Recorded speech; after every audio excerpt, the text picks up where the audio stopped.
ವೀಕ್ಷಕರೇ ನಮಸ್ಕಾರ. 2019ರಲ್ಲಿ ಬಿಜೆಪಿ ಸರ್ಕಾರ ಅಸ್ತಿತ್ವಕ್ಕೆ ಬರುವುದಕ್ಕೆ ರಮೇಶ್ ಜಾರಕಿಹೊಳಿ ಅವರ ಕೊಡುಗೆ ತುಂಬಾನೇ ಇತ್ತು. ನೋಡಿ, ಅವತ್ತು ಸರ್ಕಾರ ರಚನೆ ಆಗುವುದಕ್ಕೆ ರಮೇಶ್ ಜಾರಕಿಹೊಳಿ ಅವರ ಕೊಡುಗೆ ತುಂಬಾನೇ ಇತ್ತು. ಈ ಮೂಲಕ ರಾಜ್ಯ ರಾಜಕಾರಣದಲ್ಲಿ ರಮೇಶ್ ಜಾರಕಿಹೊಳಿ ಒಂದು ಸಂಚಲನ ಉಂಟು ಮಾಡಿದ್ರು. ಅಂದ್ರೆ ಬಿಜೆಪಿ ಸರ್ಕಾರವನ್ನು ಅಸ್ತಿತ್ವಕ್ಕೆ ತರುವುದರ ಮೂಲಕ BS ಯಡಿಯೂರಪ್ಪ ಅವರನ್ನು ಮತ್ತೊಮ್ಮೆ ಮುಖ್ಯಮಂತ್ರಿ ಮಾಡುವ ಮೂಲಕ ರಮೇಶ್ ಜಾರಕಿಹೊಳಿ ಅವರು ರಾಜ್ಯ ರಾಜಕಾರಣದಲ್ಲಿ ತುಂಬಾ ಸಂಚಲನ ಉಂಟು ಮಾಡಿದ್ರು. ಅಷ್ಟೇ ಅಲ್ಲ, ಬೆಳಗಾವಿ ರಾಜಕಾರಣದಲ್ಲಿ ಕೂಡ ಬಹುದೊಡ್ಡ ಸದ್ದನ್ನೇ ಮಾಡಿದ್ರು.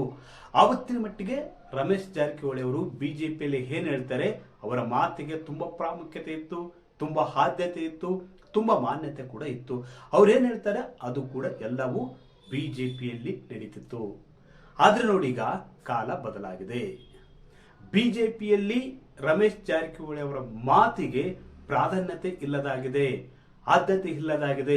ಅದೇ ರೀತಿ ಮಾನ್ಯತೆ ಕೂಡ ಸಿಗ್ತಾ ಇಲ್ಲ ಎಂಬ ಮಾತುಗಳು ಕೂಡ ಕೇಳಿ ಬರ್ತಿವೆ. ಇತ್ತೀಚಿನ ದಿನಗಳಲ್ಲಿ ಬಿಜೆಪಿಯಲ್ಲಿ ರಮೇಶ್ ಜಾರಕಿಹೊಳಿ ಅವರು ಏಕಾಂಗಿಯಾಗಿ ಉಳಿದ್ರ ಎಂಬ ಮಾತುಗಳು ಕೂಡ ರಾಜ್ಯ ರಾಜಕಾರಣದಲ್ಲಿ ಕೇಳಿ ಬರತೊಡಗಿವೆ.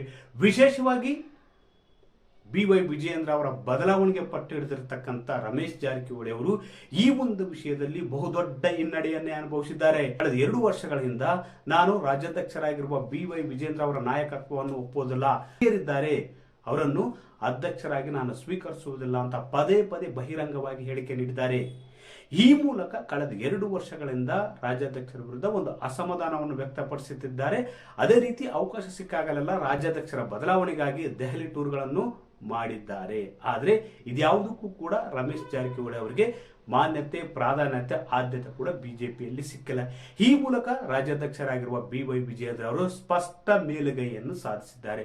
ಇಲ್ಲಿ ಪ್ರಮುಖವಾಗಿ ವಿಷಯ ಏನಪ್ಪಾ ಅಂದ್ರೆ, ಬಿಜೆಪಿಯಲ್ಲಿ ಏಕಾಂಗಿಯಾಗಿರ್ತಕ್ಕಂಥ ರಮೇಶ್ ಜಾರಕಿಹೊಳಿ ಅವರು ಕಾಂಗ್ರೆಸ್ಗೆ ಹೋಗ್ತಾರೆ ಎಂಬ ಮಾತುಗಳು ರಾಜ್ಯ ರಾಜಕಾರಣದಲ್ಲಿ ಕೇಳಿ ಬರತೊಡಗಿವೆ. ಅಷ್ಟೇ ಅಲ್ಲ, CM ಸಿದ್ದರಾಮಯ್ಯ ಅವರನ್ನು ಕೂಡ ಪದೇ ಪದೇ ಹೊಗಳ್ತಾರೆ. ಅದೇ ರೀತಿ ಅವರ ಬೆಂಬಲಕ್ಕೂ ಕೂಡ ನಿಲ್ತಾರೆ. ಇದು ಏನ್ ಸೂಚನೆ ಕೊಡುತ್ತೆ ಅಂದ್ರೆ, ಸಿದ್ದರಾಮಯ್ಯ ಅವರನ್ನು ಹೊಗಳುವುದು, ಅದೇ ರೀತಿ ಸಿದ್ದರಾಮಯ್ಯ ಕಾರ್ಯಸಾಧನೆಗೆ ನಿಲ್ಲುವುದು, ಅದೇ ರೀತಿ ಕುರ್ಚಿ ರಾಜಕಾರಣದಲ್ಲಿ ಅವರು ಸಿದ್ದರಾಮಯ್ಯ ಪರ ಬ್ಯಾಟಿಂಗ್ ಮಾಡ್ತಾ ಇರುವುದು ಒಂದು ಸೂಚನೆ ನೀಡ್ತಾ ಇದೆ. ಏನ್ ವೀಕ್ಷಕರು ನೋಡಿ, ಕಾಂಗ್ರೆಸ್ನಲ್ಲಿ ಉಂಟಾಗಿರ್ತಕ್ಕಂಥ ಕುರ್ಚಿ ಬಿಕ್ಕಟ್ಟಿದೆಯಲ್ಲ, CM ಸಿದ್ದರಾಮಯ್ಯ ಮತ್ತು DCM DK ಶಿವಕುಮಾರ್ ನಡುವೆ ಉಂಟಾದಂತ ಪೈಪೋಟಿ ಇದೆಯಲ್ಲ, ಈ ಪೈಪೋಟಿ ಪರವಾಗಿ ಕಾಂಗ್ರೆಸ್ನಲ್ಲಿ 2 ಬಣಗಳಲ್ಲಿ ಗುರುತಿಸಿಕೊಂಡಿದ್ದಾರೆ. CM ಸಿದ್ದರಾಮಯ್ಯ ಪರವಾದ ಒಂದು ಬಣವಿದೆ, ಅದೇ ರೀತಿ DCM DK ಶಿವಕುಮಾರ್ ಪರವಾದ ಒಂದು ಬಣವಿದೆ. ಆದ್ರೆ ಕಾಂಗ್ರೆಸ್ ಹೊರತಾಗಿ ಕೂಡ CM ಸಿದ್ದರಾಮಯ್ಯನವರಿಗೆ ಕೆಲವು ನಾಯಕರು, ಹಿರಿಯ ನಾಯಕರು, ಶಾಸಕರು ಕೂಡ ಬಲವನ್ನು ವ್ಯಕ್ತಪಡಿಸುತ್ತಿದ್ದಾರೆ. ಅದೇ ರೀತಿ ಬಿಜೆಪಿಯ ಹಿರಿಯ ನಾಯಕರಾಗಿರ್ತಕ್ಕಂಥ ರಮೇಶ್ ಜಾರಕಿಹೊಳಿ ಅವರು ಕೂಡ CM ಸಿದ್ದರಾಮಯ್ಯನವರು ಒಳ್ಳೆ ಕೆಲಸ ಮಾಡ್ತಿದ್ದಾರೆ, ಅವರು CM ಆಗಿ ಮುಂದುವರಲಿ ಅಂತ ಅವರ ತಮ್ಮ ಅಭಿಪ್ರಾಯವನ್ನು ಇತ್ತೀಚಿನ ದಿನಗಳಲ್ಲಿ ವ್ಯಕ್ತಪಡಿಸಿದ್ರು. ಈ ಒಂದು ಅವರ ಅನಿಸಿಕೆ ಇದೆಯಲ್ಲ, ಕಾಂಗ್ರೆಸ್ಗೆ ಹೋಗ್ತಾರೆ ಎಂಬ ಚರ್ಚೆ ಕೂಡ ಹುಟ್ಟಾಗಿದೆ. ಅಂದ್ರೆ ಅವರು CM ಸಿದ್ದರಾಮಯ್ಯ ಪರವಾಗಿ ಮಾತನಾಡ್ತಾರೆ, ಅಂದ್ರೆ ರಾಜ್ಯದಲ್ಲಿ ಒಂದು ಒಳ್ಳೆಯ ಕೆಲಸವನ್ನು ಮಾಡಿದ್ದಾರೆ ಸಿದ್ದರಾಮಯ್ಯನವರು, ಹಾಗಾಗಿ ಅವರು ಪೂರ್ಣಾವಧಿವರೆಗೂ ಮುಂದುವರಿಬೇಕು ಎಂಬ ಅವರ ಅನಿಸಿಕೆಯನ್ನು ವ್ಯಕ್ತಪಡಿಸ್ತಿರ್ತಾರೆ. ಆವಾಗ ಈ ಒಂದು ಅನಿಸಿಕೆ ಇದೆಯಲ್ಲ, ಬಿಜೆಪಿಯಲ್ಲಿ ಸದ್ಯದ ಮಟ್ಟಿಗೆ ರಮೇಶ್ ಜಾರಕಿಹೊಳಿ ಅವರು ಏಕಾಂಗಿ ಆಗ್ತಿದ್ದಾರೆ. ಮುಂದಿನ ದಿನಗಳಲ್ಲಿ ಕಾಂಗ್ರೆಸ್ಗೂ ಕೂಡ ಹೋದರೂ ಅಚ್ಚರಿ ಪಡಬೇಕಿಲ್ಲ ಎಂಬ ಚರ್ಚೆಗಳು ರಾಜ್ಯ ರಾಜಕಾರಣದಲ್ಲಿ ನಡೀತಿವೆ. ನೋಡಿ, ಬಿಜೆಪಿಯಲ್ಲಿ ರಮೇಶ್ ಜಾರಕಿಹೊಳಿ ಅವರು ಏಕಾಂಗಿ ಆಗ್ತಿದ್ದಾರೆ. ರಾಜ್ಯಾಧ್ಯಕ್ಷ BY ವಿಜಯೇಂದ್ರ ವಿರುದ್ಧ ಹೋಗಿ ವಿಜಯೇಂದ್ರ ಅವರನ್ನು ಬದಲಿಸುವುದಕ್ಕೆ ಹೋಗಿ ಬಿಜೆಪಿಯಲ್ಲಿ ಸದ್ಯ ರಮೇಶ್ ಜಾರಕಿಹೊಳಿ ಅವರು ಏಕಾಂಗಿಯಾಗಿದ್ದಾರೆ. ಯಾಕಂದ್ರೆ ಅವರ ಮಾತಿಗೆ ಬಿಜೆಪಿಯಲ್ಲಿ ಮನ್ನಣೆ ಸಿಗ್ತಿಲ್ಲ. ಅಂದ್ರೆ ಹೈಕಮಾಂಡ್ ಬಳಿ ಹೋಗಿ ಪದೇ ಪದೇ ದೂರು ಕೊಡ್ತಿದ್ದಾರೆ. ವಿಜಯೇಂದ್ರ ಅವರು ಎಲ್ಲರನ್ನು ವಿಶ್ವಾಸಕ್ಕೆ ತೆಗೆದುಕೊಳ್ತಿಲ್ಲ, ಹಿರಿಯರನ್ನು ಕಡೆಗಣಿಸ್ತಿದ್ದಾರೆ. ಹೀಗಾಗಿ ನೀವು ರಾಜ್ಯಾಧ್ಯಕ್ಷರಾಗಿರುವ ವಿಜಯೇಂದ್ರ ಅವರನ್ನು ಬದಲಿಸಬೇಕು ಅಂತ ಪದೇ ಪದೇ ದೂರು ಕೊಟ್ಟರು ಸಹ, ಕಳೆದ 2 ವರ್ಷಗಳಿಂದ ದೂರು ಕೊಟ್ಟರು ಸಹ ಹೈಕಮಾಂಡ್ ನಾಯಕರು ಯಾವುದೇ ಮನಸ್ಸು ಮಾಡಿಲ್ಲ ವಿಜಯೇಂದ್ರ ಅವರನ್ನು ಬದಲಿಸುವುದಕ್ಕೆ. ಹೀಗಾಗಿ ಬಹುತೇಕ ವಿಜಯೇಂದ್ರ ಅವರೇ ಮುಂದುವರಿಯುವುದು ಖಚಿತವಾಗಿದೆ, ಗ್ಯಾರಂಟಿಯಾಗಿದೆ.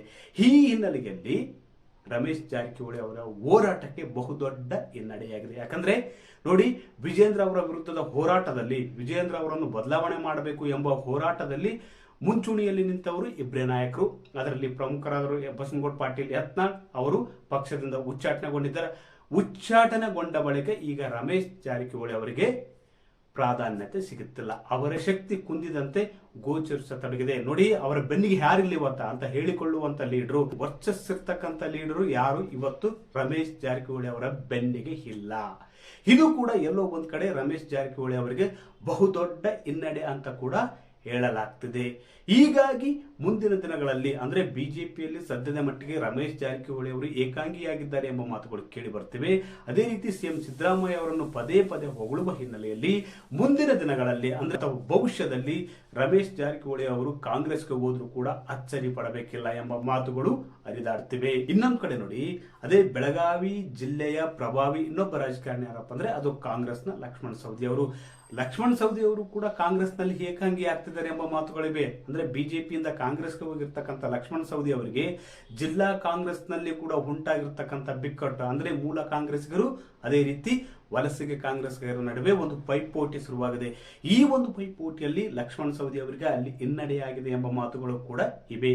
ಒಟ್ಟಾರೆಯಾಗಿ 2019ರ ಬಿಜೆಪಿ ಸರ್ಕಾರ ಅಸ್ತಿತ್ವಕ್ಕೆ ಬರುವುದಕ್ಕೆ ಕಾರಣರಾಗಿದ್ದ, ಅದೇ ರೀತಿ ಬಿಜೆಪಿಯಲ್ಲಿ ಒಂದು ಕಾಲದಲ್ಲಿ ಸಂಚಲನ ಉಂಟು ಮಾಡಿದ ರಮೇಶ್ ಜಾರಕಿಹೊಳಿ ಅವರಿಗೂ ಕೊಡುತ್ತಿದ್ದ ಮಾನ್ಯತೆ ಪ್ರಾಧಾನ್ಯತೆ ಇವತ್ತು ಕಡಿಮೆಯಾಗಿದೆ. 2023ರ ವಿಧಾನಸಭೆ ಚುನಾವಣೆಯಲ್ಲಿ ರಮೇಶ್ ಜಾರಕಿಹೊಳಿ ಅವರ ಮೊಂಡುವಾದದಿಂದಾಗಿ ರಮೇಶ್ ಜಾರಕಿಹೊಳಿ ಅವರ ಹಠಮಾರಿತನಕ್ಕೆ ಅವರು ಹೇಳಿದವರಿಗೆಲ್ಲ ಬಿಜೆಪಿ ಟಿಕೆಟ್ ಕೊಟ್ಟಿತ್ತು. ಆದರೆ ಅಲ್ಲಿ ಫಲಿತಾಂಶ ಸಿಕ್ಕಿದ್ದು ಶೂನ್ಯ. ಅಲ್ಲಿಂದಲೇ ರಮೇಶ್ ಜಾರಕಿಹೊಳಿ ಅವರ ಮೇಲಿನ ಬಿಜೆಪಿ ವಿಶ್ವಾಸ ಕಡಿಮೆಯಾಗಿದೆ. ಹೀಗಾಗಿ ರಮೇಶ್ ಜಾರಕಿಹೊಳಿ ಅವರು ಪಕ್ಷದಲ್ಲಿ ಏಕಾಂಗಿ ಆಗ್ತಿದ್ದಾರೆ. ಭವಿಷ್ಯದಲ್ಲಿ ಕಾಂಗ್ರೆಸ್ಗೆ ಹೋಗುವ ಸಾಧ್ಯತೆಯನ್ನು ಕೂಡ ತಳ್ಳಿ ಹಾಕುವಂತಿಲ್ಲ ಎಂಬ ಮಾತುಗಳು ರಾಜ್ಯ ರಾಜಕಾರಣದಲ್ಲಿ ಚರ್ಚೆಯಾಗ್ತದೆ. ವೀಕ್ಷಕರೇ, ಈ ಮಾಹಿತಿ ಇಷ್ಟವಾದಲ್ಲಿ ವಿಡಿಯೋ ಶೇರ್ ಮಾಡಿ, ಲೈಕ್ ಮಾಡಿ, ಕಮೆಂಟ್ ಮಾಡಿ.